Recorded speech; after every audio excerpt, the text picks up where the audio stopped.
Hello, everyone, and welcome back. I'm Joe Chappelle, and you're listening to episode 22 of the OBGYN podcast. Before we get started with today's topic, I want to thank all of you who sent in an email about post-cesarean pain management.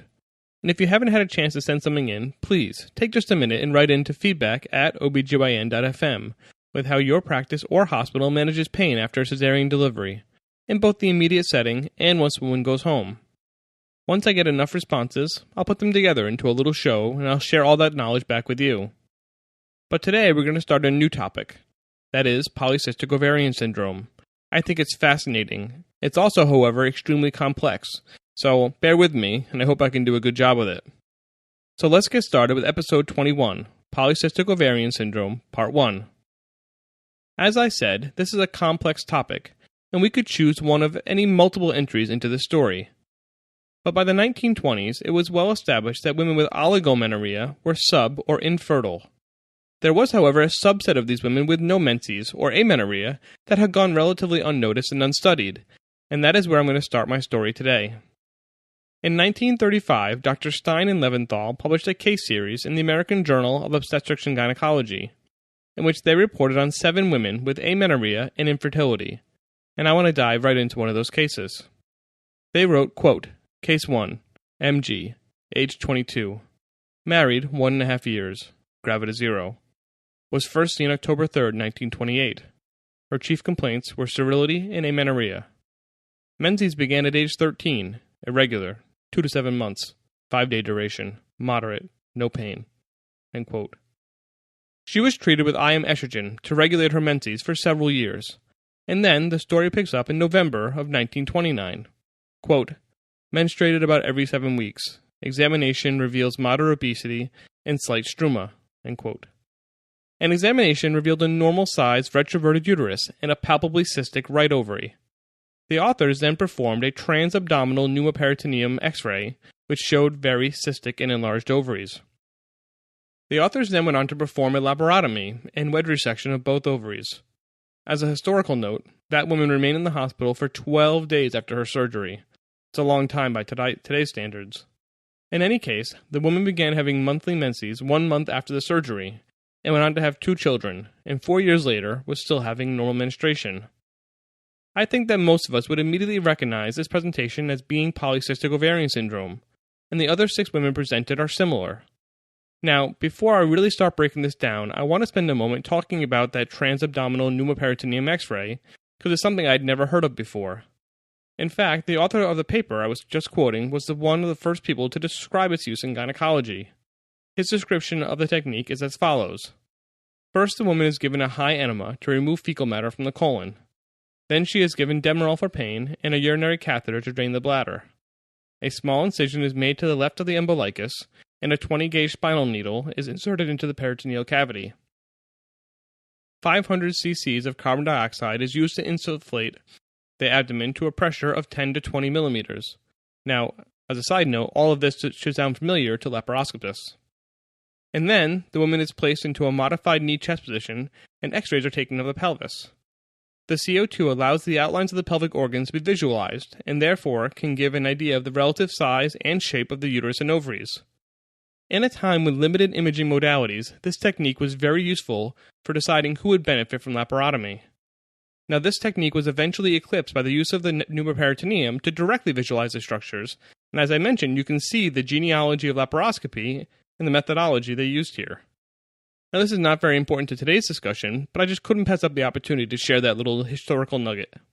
So anyway, let's go back to PCOS. So here we are in the late 20s, early 30s, and people were starting to realize that women with irregular menses and infertility had similar ovarian findings, and could be potentially helped by wedge resection of the ovary. Now, Stein and Leventhal were unsure why this helped. They wrote, quote, the ovarian change in bilateral cystic ovaries is most probably a result of some hormonal stimulation, and very likely related to the anterior lobe of the pituitary gland, end quote. They continue, quote, oddly enough, the surgical treatment directed to the ovary in our series adjusted the endocrine balance to the extent of restoring normal menstruation and reproductive function. Theoretically, one would expect that if the cystic portion of the ovary were removed, without also removing the abnormal stimulus which produced the ovarian change, the same factors would still be operative, resulting in reformation of the polycystic change. Thus far, this has not been our experience." End quote. I'm going to keep quoting from them because there is no way I could sum up the mystery of PCOS better. They continued, quote, "Whenever one attempts to correlate the function or dysfunction with the structure of any of the endocrine glands, one is apt to encounter grave difficulties. The association of amenorrhea with polycystic ovaries in our series is no exception to this statement. The pathologist is unable to conclude from a study of the sections taken from the ovaries in our patients that amenorrhea was a symptom. He can demonstrate no anatomic structure or characteristic change in the ovary which enables him to describe the clinical picture. The only consistent pathologic finding is the presence of follicle cysts lined by theca cells. The fact remains, however, that when we remove the cystic portions of the ovary, normal function is restored to the sex apparatus." End quote. What they are describing is the very definition of a syndrome, a constellation of signs and symptoms that are associated with a phenotype. This means that we do not know the underlying cause, and in fact there might be several different causes, all converging on a similar phenotype.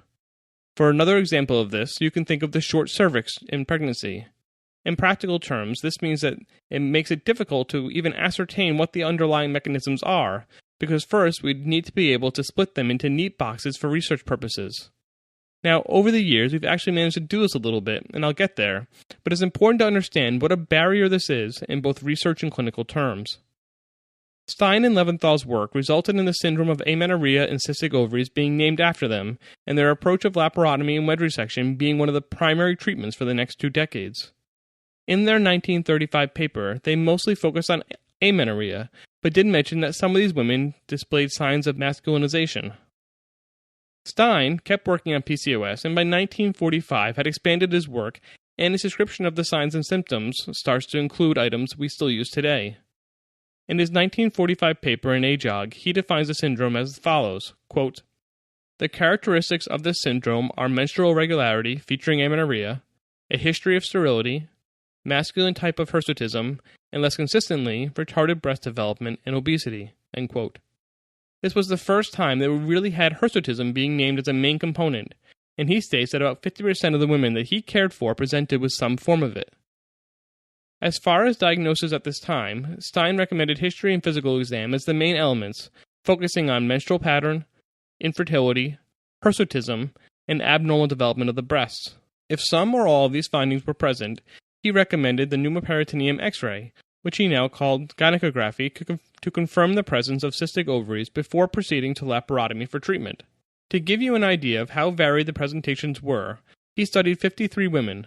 43 had amenorrhea, 5 irregular bleeding, 25 were hirsute, and 6 were obese. And after treatment with wedge resection, none of the women had a recurrence of cystic ovaries. For me at least, it is hard to make a whole lot of sense from this. The only thing that seems to tie all these women together are cystic ovaries. But how did they get that way? Why are there different symptoms? And why does removing part of the ovary fix the symptoms, never to return again? Dr. Stein thought it had to do with recruitment of follicles. We already discussed how this process works in the contraception episodes, and so I won't go through it again.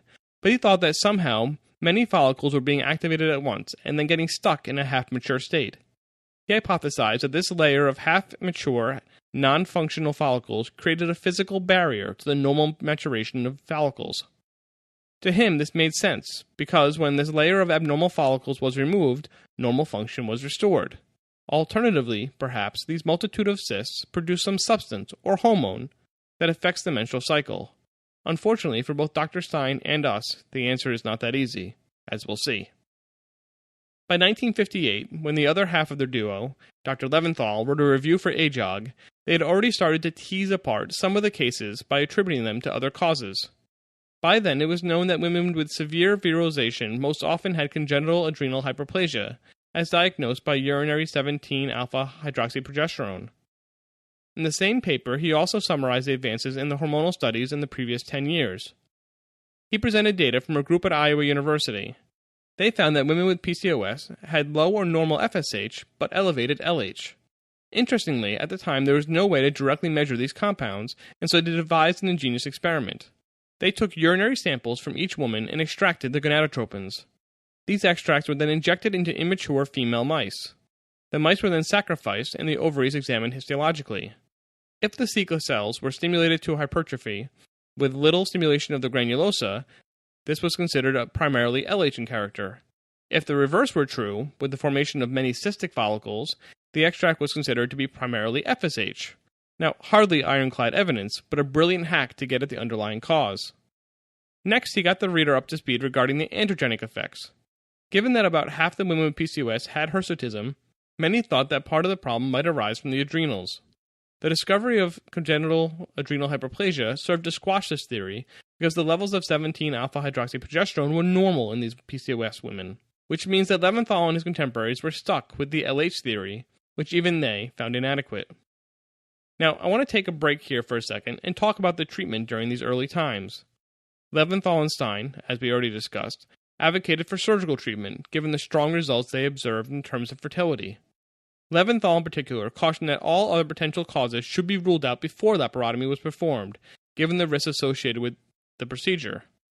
And it was because of these risks that other treatment modalities were explored, the most notable of which was irradiation of the ovaries. The primary proponent of this modality was Dr. Ira Kaplan from New York. Starting in the mid-1920s, he started treating women with the same complaints as seen by Stein and Leventhal. Whereas they chose laparotomy and wedge resection, he chose to use X-rays. 75 to 150 rads were applied to 4 areas in the pelvis once per week for 3 weeks. In his 1937 paper, he describes the outcome in 128 women. 76 of the women started menstruating normally again, and 44 became pregnant, with 17 doing it more than once. These pregnancies resulted in 47 living children, 9 miscarriages, and 1 stillbirth of an abnormal fetus. The children were followed for up to 10 years and were all normal. They also reported no adverse effects in the mothers due to the radiation. Like the wedge resection championed by Stein and Leventhal, the mechanism of action was unknown, but it appeared to work. Although radiation didn't work as well as wedge resection, it also didn't require surgery, and both were in use through the 30s and 40s. Now, Kaplan acknowledged that radiation therapy had a bad reputation, and this was even before Hiroshima, after which radiation became to be very feared. After World War II, the use of radiation for the treatment of PCOS fell out of favor and completely disappeared from the medical literature, most likely due to the 2 nuclear bombs dropped by the US and Japan, and the horrific after effects from radiation poisoning that were documented. This meant that until we knew more about the etiology of the syndrome, that we were stuck with brute force methods of management, such as the wedge resection. Speaking of etiologies, the early 60s brought with it new studies and new theories. Dr. Short in London from England published a small trial where they obtained ovarian cyst fluid from both PCOS and non-PCOS women and determined the relative amounts of progesterone, 17-alpha-hydroxyprogesterone, androstenedione, estrone, and estradiol. They found that women who fit the clinical definition of PCOS, or Stein-Leventhal syndrome as it was still called, had much lower concentrations of estrone and estradiol and much higher concentrations of the androgens. This led them to believe that a defect in the conversion of androstenedione to estrogen was the primary cause of PCOS, and they were further encouraged because androstenedione can cause hirsutism. Further studies during that decade found that the LH levels in these women had a much higher baseline than the unaffected women and much smaller spikes. But other studies in the early 70s found that some women with all the hallmark symptoms had completely normal LH, and so the mystery, confusion, and arguments continued. In the mid-70s, there came a breakthrough that would not only change the way we think about PCOS, but also would fundamentally change medicine to its roots. Things we do every day are the result of it, but yet we hardly think about it, and most don't know anything about it. What I'm talking about is radioimmunoassays. Not what you were guessing, was it? Well, it is just as important, as I stated, and the pioneering work was done by Rosalind Yalow and Solomon Burson in the 1950s. They were actually studying insulin when they came across their breakthrough. At first, they just wanted to know what happens to insulin when diabetics inject it. So, they added iodine-125 to bovine insulin and found that the longer the patient had been using the insulin, the longer it stayed in the body. They hypothesized, correctly I might add, that the cattle insulin was causing an immune reaction in these patients and slowing down the metabolism of the insulin. This led them to a aha moment. So they created an assay where a known amount of radio-labeled hormone, or other substance of interest, was bound to antibodies. This mixture was then added to the patient's substance. The key here is that these antibodies would much rather bind to the non-labeled substance, and so the antibodies will dissociate from the radio-labeled versions and bind the naturally occurrent variant. The antibody pairs are then isolated and the radioactivity is measured, and the difference between before and after can be used to calculate the amount of the study substance. This was huge. For the first time, we had the means to directly determine the amount of hormone in a given sample. Prior to this, all our methods had been roundabout ways and required large investments in time. Now, in a matter of hours, you could get an answer. This work would net Yalo the Nobel Prize in 1977. Burson, unfortunately, died in 1972, and therefore Yalo went to Stockholm by herself, but did name her lab after him, so that his name would continue to be on all of her work for the rest of her career. I know this was a tangent, but this is the kind of medical history I love, and I wanted to share it with you. In any case, let's get back to PCOS, and let's see what her work accomplished. One of the more interesting papers is from Howard Judd et al. In 1976. Using these new tools, they measured estrogen, androgen, and LH-FSH levels in women with PCOS before and after wedge resection. What they found was that wedge resection caused an immediate reduction in androstenedione and testosterone with no difference in LH and FSH. In the women afterwards who ovulated, there was a spike in LH mid-cycle, as one would predict, along with a preovulatory rise in estrogen. This team suggested that due to the lack of change in gonadotropins, that the resumption of ovulation due to wedge resection must be due to changes in the ovaries themselves, and that the abnormality seen in the hypothalamic hormones is due to the miscommunication between them and the ovaries. So now we're starting to see that it was the ovaries most likely causing the issue and not the hypothalamus. The second paper that starts to illuminate this complex process is one by Gregory Erickso et al. From 1979. They looked at the ability of granulosa cells to aromatize androgens into estrogen. As you'll remember, there are two main types of cells in the ovarian follicles. The theca cells produce androstenedione, and then the granulosa cells aromatize it into estradiol. They found that when FSH is added to granulosa cells cultured after wedge resection, that they responded appropriately, and concluded that in women with PCOS, that the many small follicles are stuck at a stage before they normally start to produce significant amounts of aromatase. This results in a large amount of excess androstenedione and low levels of estrogen. What they could not figure out is why the cells were not responding appropriately to the otherwise normal levels of FSH. And the breakthroughs into this question wouldn't happen for 2 more decades. A series of papers from 1996 to 2007 found that androgens that had been reduced by 5-alpha reductase can cause follicular arrest and leads to increased ovarian androgen production in the theca cells. Hyperinsulinemia also was found to contribute to hirsutism by decreasing hepatic sex hormone binding production, which thereby increases free testosterone, which as you could guess leads to worsened hirsutism. Insulin also turns out to be a major contributor to the follicular arrest, which leads to polycystic ovaries. Several papers from the early 2000s found that excess insulin causes follicles to luteinize prematurely, by causing the granulosa cells to differentiate in response to FSH too early. This arrests cell proliferation and growth and leaves them stuck in the small state we often see in these women. Additionally, as we discussed a moment ago, these small, time-frozen follicles don't produce estrogen in meaningful amounts. But as these researchers discovered, they do continue to produce anti-Müllerian hormone, which also has an additional antagonistic effect on FSH action on those very same follicles. What we see here is a negative feedback cycle which results in persistent anovulation and hyperandrogenism. So now that we know what the underlying mechanisms are in the ovaries and the other systemic effects, we still don't understand what the inciting agent is. We know there must be at least some genetic component, because if a woman is diagnosed with PCOS, then about a third of her first-degree female relatives will also have it. What that gene or genes are, we don't know. And to make it even more confusing, there is likely a component of incomplete gene penetration at work as well.